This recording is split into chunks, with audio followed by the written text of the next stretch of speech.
Hoy está con nosotros Juan José Almagro, que es una persona de esas que sabe de responsabilidad social corporativa. Los que estamos en el mundo de la responsabilidad social corporativa siempre estamos muy pendientes de sus opiniones, de sus libros. Además tiene una trayectoria profesional dilatada en la que seguro que nos va a poder dar una visión de cómo ha evolucionado este concepto en los últimos años, y actualmente es profesor de la Universidad de Comillas. Así que, Juan José, muchísimas gracias por estar hoy aquí con nosotros. Muchísimas gracias a vosotros por convocarme. Estoy encantado de la vida. Pues si te parece, Juan José, arrancamos por ahí, porque yo creo que tu visión va a ser muy importante para que las personas que nos están hoy viendo entiendan qué es la responsabilidad social corporativa y cómo ha evolucionado en los últimos años hasta llegar a ser hoy quizás una de las herramientas del mundo para poder mejorar ese futuro al que nos enfrentamos. La responsabilidad social, a mí no me gusta ponerle más apellido, no me gusta empresa, corporativa. Es la responsabilidad social, desde mi punto de vista, es compromiso, ¿no? Un compromiso solidario donde se conjugan, sin estorbarse, las variables duras y blandas de lo que se llama management profesional, ¿no? Y eso se conjuga con la función social de la empresa, algo que nunca deberíamos perder de vista, ¿no? Porque una forma de gestionar la actividad de las organizaciones para mejorar los impactos que la propia empresa tiene en lo que se llaman stakeholders, pero que tiene que ver con los dueños, con los empleados, con los clientes, con los colaboradores, con los proveedores, con la sociedad, con el medio ambiente, ¿no? Y la empresa que intente minimizar los impactos negativos de su actividad será responsable, y la empresa que implante políticas para mejorar esos mismos impactos también será responsable. Los que no lo hagan, pues no lo serán. No son responsables las organizaciones que transustancian mal y que transforman el bien común en intereses personales o las palabras en retórica y no en hechos concretos, ¿no? Con una definición que ahora se transmuta, porque desde que los Objetivos del Desarrollo Sostenible aparecieron en el año 2015, en septiembre del año 2015, todo el mundo habla de sostenibilidad y de ODS y pocas personas hablan de responsabilidad social. Yo creo que son perfectamente compatibles porque estamos hablando de dos cosas. Al final, la responsabilidad social, permíteme, son fundamentalmente tres cosas. Una, cumplimiento de la ley y de cuántas obligaciones se derivan de la ley, además de un compromiso ético y además de la transparencia. Después, el propio compromiso que una empresa tiene con todos sus grupos de interés y, naturalmente, más tarde, si puede, si quiere y si tiene dinero, una ayuda social que se puede concretar en voluntariado o en patrocinio o en lo que quiera. Pero no podemos hablar de responsabilidad social si no hablamos de cumplimiento de la ley, de comportamiento ético y de transparencia y, fundamentalmente, de compromiso. Otra cosa será que hablemos qué va a pasar en el futuro y cuál va a ser el futuro de la responsabilidad social después de la crisis y de la pandemia, ¿no? Eso te iba a preguntar, Juan José. ¿Tiene futuro una empresa hoy que no sea responsable en el mundo ya en el que vivimos? Yo lo he dicho, la empresa en el futuro serán responsables o no serán responsables, ¿no? Y la pandemia ha venido a poner de relieve probablemente eso. La gran paradoja, yo lo escribí en un artículo que se titulaba Belerofonte, pensando en el héroe de la mitología griega. Al final, la gran paradoja es que la pandemia vino de China y la solución a la pandemia probablemente venga también de China en forma de vacuna o en forma de medicamento, y en cualquier caso vino previo pago de su importe en forma de mascarillas, de respiradores, de un montón de cosas, ¿no? Claro, a Occidente desde hace décadas le fue relativamente cómodo el descargar toda su responsabilidad en Oriente. Y en Oriente, China y países de alrededor fabricaban todo lo fabricable.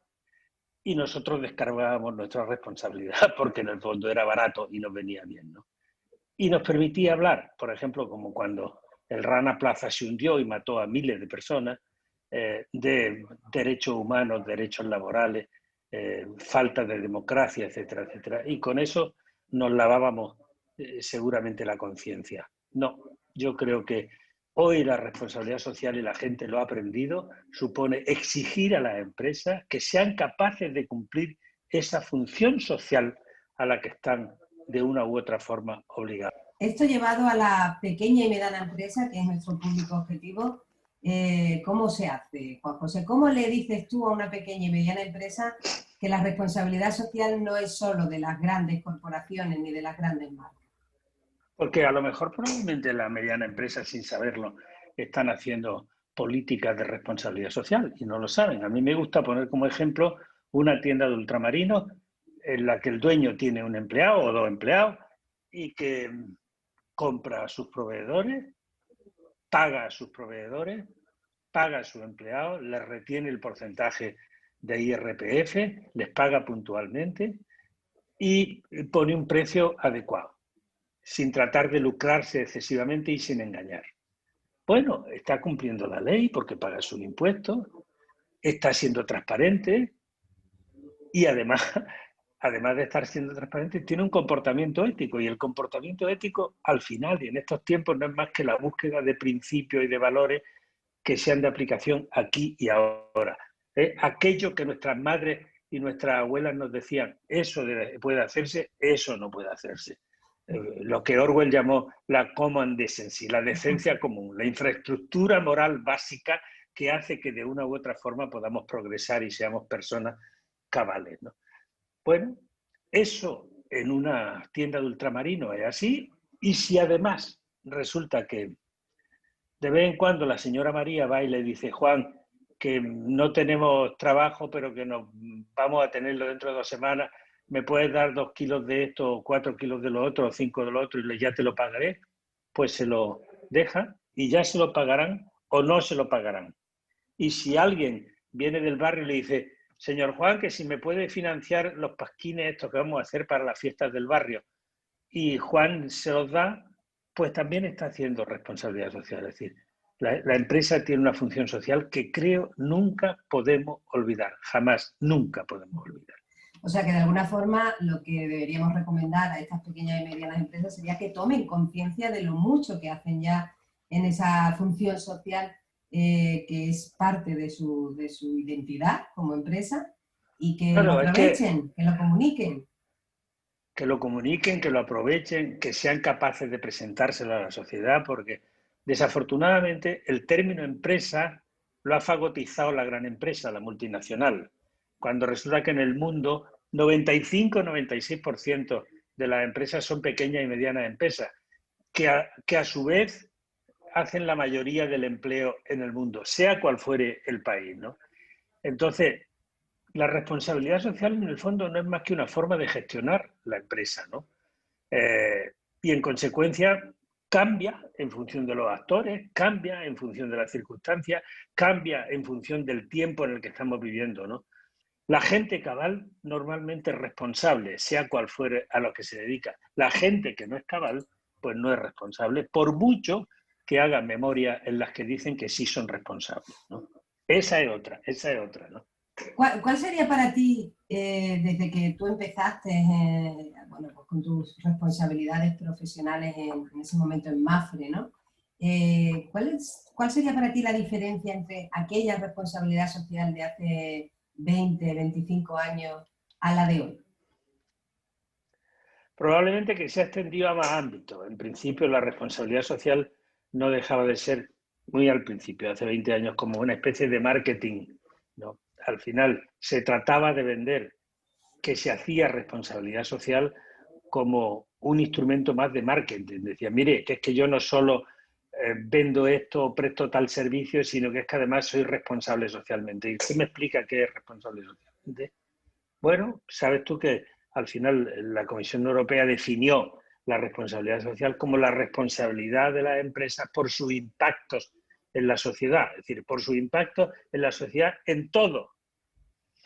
Y hoy cambia, como te decía al principio, porque en 2015 se aprueban los Objetivos del Desarrollo Sostenible y desde el 2015 parece que muta la responsabilidad social hacia los 17 Objetivos del Desarrollo Sostenible, que a mi juicio son otra cosa y que corren el peligro de ser un trampantojo, porque Al final, es decir, es una ilusión óptica. Hemos perdido 5 años y no se ha hecho nada en los objetivos del desarrollo sostenible. Y solo nos faltan 15 años para incumplir definitivamente los objetivos del desarrollo sostenible, que habría que dejarlos terminados en 2030. Pero así somos. Luego los políticos nos dirán que esto ha sido como consecuencia de la pandemia y habrá que decirle, pues mire usted, no, porque resulta que quien más responsable ha sido probablemente a lo largo de toda la pandemia ha sido la sociedad civil dando ejemplo.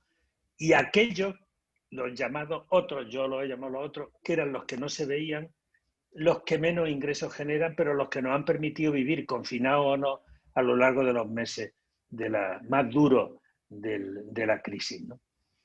Bueno, esta es la cuestión. La cuestión no es que los objetivos del desarrollo sostenible vayan a solucionar los problemas. La cuestión es que antes de acudir a los objetivos de desarrollo sostenible o al mismo tiempo, tenemos que ser capaces de crear empresas e instituciones. La responsabilidad social no es solo de las empresas, es de las empresas y de las instituciones. Tenemos que ser capaces de gestionar empresas e instituciones desde el compromiso. Y cuando se hace desde el compromiso, las cosas funcionan. Cuando no se hace desde el compromiso, las cosas no funcionan. Pues fíjate, me has dado un puente de plata para las dos preguntas que le dan nombre a este espacio, ¿no? La primera, que ya conoces, sería ¿qué pueden hacer esas empresas y esas instituciones por el mundo? Las empresas e instituciones lo primero que tienen que hacer es definir qué es lo que quieren que su empresa sea. De verdad, no poniendo negro sobre blanco aquello que no se pueda cumplir, porque al final el papel lo soporta todo. ¿Yo qué quiero hacer que haga mi empresa? Desde esta perspectiva de la que estamos hablando, cumplir un determinado fin y cumplir la función social que tiene la empresa. Esto es extraordinariamente importante, ¿no? Y a partir de ahí, decir, tengo que ser capaz de crear un mapa de quiénes son mis stakeholders. Es decir, quiénes son las personas a las que esta empresa de una u otra forma afecta. Empleados, directivos, colaboradores, proveedores, todo el mundo. Insisto, partiendo de 1, cumplimiento de la ley, 2, comportamiento ético, 3, transparencia, ¿no? Si no, no podemos hablar de responsabilidad social. Y en este tiempo, a mí me parece que se ha puesto de relieve que hablar de ecología no es una tontería, es probablemente el futuro. Es decir, la responsabilidad social pasa en este momento también por la ecología y por el futuro y porque seamos capaces de protegernos y hacer lo posible para que este mundo verde que todos deseamos se haga posible a través de grandes inversiones que nos van a hacer falta y que tomemos conciencia de que solo así seremos capaces de conseguir un mundo mejor. Y en esto que estás planteando, las personas, ¿qué deben hacer por esas empresas y por esas instituciones que ya lo hacen bien en el mundo? Es que a mí me parece que la pandemia nos ha servido de soporte para que seamos capaces de hacer cosas distintas en el futuro, ¿no? Perder de vista este estilo de vida egoísta que nos parecía lo más natural del mundo y que se implantó entre nosotros hace 20 o 25 años, ¿no? Yo creo que se perdieron ese concepto de esfuerzo, trabajo y decencia. Las cosas no se consiguen por sí solas, solo se consiguen esforzándonos y trabajando. Y a partir de ahí, teniendo un cierto compromiso con causas sociales. Y esto no es nuevo, quiere decir que es que pareciera como si esto no lo estuviéramos inventando, ¿no? Quisiera resaltar que en la Declaración Universal de los Derechos del Hombre, que tiene 30 artículos, como bien sabes, todos son deberes, excepto el artículo 29, que es, perdona, todos son derechos, excepto uno, el artículo 29, que son deberes, el deber de solidaridad. Los humanos tenemos el deber de ser solidarios, y lo decía Cicerón hace 2000 años. Y por otra parte, la participación activa en la vida de la ciudad. Es decir, decía Cicerón, en la vida de la polis, es decir, Nosotros tenemos que tener el compromiso de ser capaces de ayudar a mejorar el mundo en el que vivimos, ¿no? Y esto nos corresponde a todos, partiendo de las personas, partiendo de las enseñanzas que reciban los niños en el colegio, partiendo de las que las familias sean capaces de transmitir en sus casas a sus hijos, y partiendo en el fondo también, porque la educación es algo que no se acaba nunca, en las propias empresas, en las organizaciones de todo tipo. Es decir, si queremos un mundo mejor, nuestro compromiso tiene que ser un compromiso honesto y solidario. Y en eso hay que trabajar. Y también tienen que trabajar instituciones como la tuya, ¿no? Difundiendo, haciéndolo visible, enseñando a la gente lo que es. Esto a mí me parece extraordinariamente importante. Pues Juan José, me gustaría acabar con un deseo hacia futuro en el contexto de esta responsabilidad social, en el contexto de esta responsabilidad personal y ese deber solidario de todas las personas que nos estén oyendo, ese deseo para afrontar con éxito toda esa incertidumbre y todos esos retos sociales y ambientales que nos vienen. Bueno, decía Sábato que la única forma de contribuir al cambio es no resignarse. Por lo tanto, yo no me resigno, ni desde hace muchos años no me resigno y creo que nunca me resignaré. Creo que es extraordinario e importante seguir trabajando por este compromiso del que hemos venido hablando, ¿no? Porque hay que pasar desde la esperanza que todos tenemos a que esto cambie y sea mejor, a la confianza de que efectivamente ha cambiado y seremos capaces de darle un mundo mejor a las generaciones que vengan después de nosotros. Pues con ese deseo nos quedamos, Juan José. Como siempre, es un placer estar contigo y escucharte, y te emplazamos a que cada vez que quieras puedas venir a contarnos pues lo que quieras, porque siempre será interesante. Muchísimas gracias. Muchas gracias, Lola.